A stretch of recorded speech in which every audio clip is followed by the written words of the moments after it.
Hindi na. Tanghali na. Ang daming gagawin. Kanina ng aso. Gabi, hindi hinuga ka ng malaking lalaki. Siya pinagpakain. Luluto pa.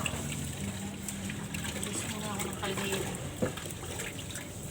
Ito, luluto ko ng pagkain nila doon sa kahoy. Kasi pag sa gasol wala. Lasa na. Ayan. Paggawa ako dito ng para lagay ng preparation. Mga kanina. Isin mo kasi paano ito eh.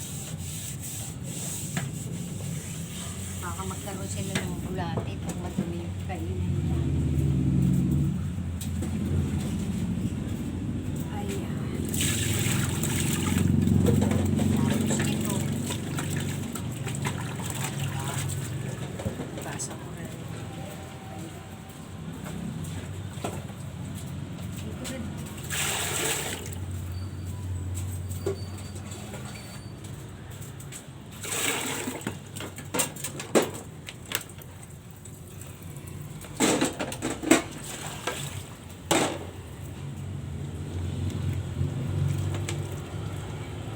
Hirap ng single, walang katulong.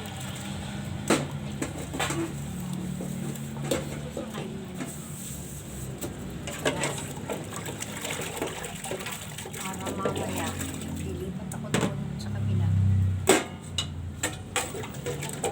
Malinis dito sa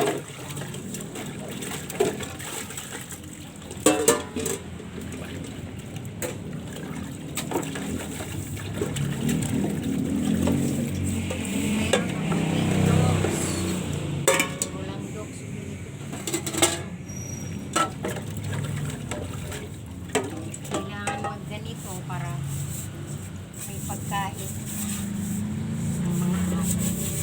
Ang hirap ng body sa aso. Kailangan.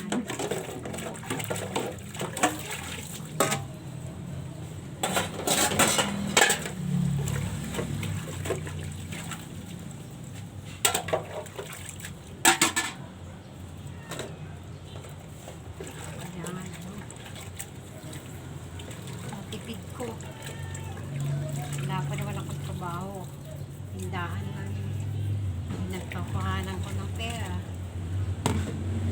Para sa mga aso ko. Lugi na nga tindahan ko. Puro na sa pagkain ng aso. Pupunta. Oh, sana naman office mo. Yung anak ko. Yan. Mag-o-office na tayo. Yes, uy. Saan punta mo? Kumuha ka muna ng malunggay sa taas. Kulang yun. Ano nga malunggay yun? Meron pa yun oh. Paliin mo. Yun. Huwag mo putulin sa baba. Doon sa taas mo putulin dito o sa ganyan. Yung tangkay doon sa taas. Matong ka doon. Yung naglig pa ako bigla dyan. Pati ako. Style mo bulok. Wala, ba't ka malalaglag? Tatalong ka ba? Wala yung madulas ako. Halina. Umapit ka na. I-safety mo yung sarili mo.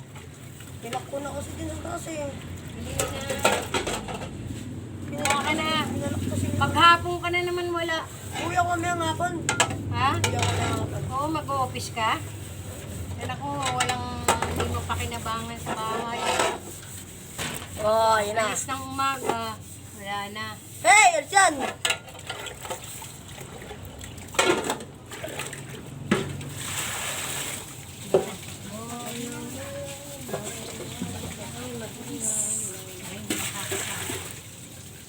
Yes! Kumuha ka na. Kailangan ko na. Ha? Kumuha ka na. Nang. Malunggay.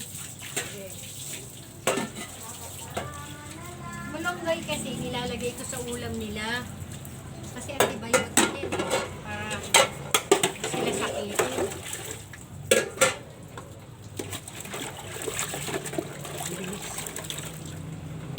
Pinagkakainin nila. Sobra to kasi minsan pagkakain sila. Nakakain.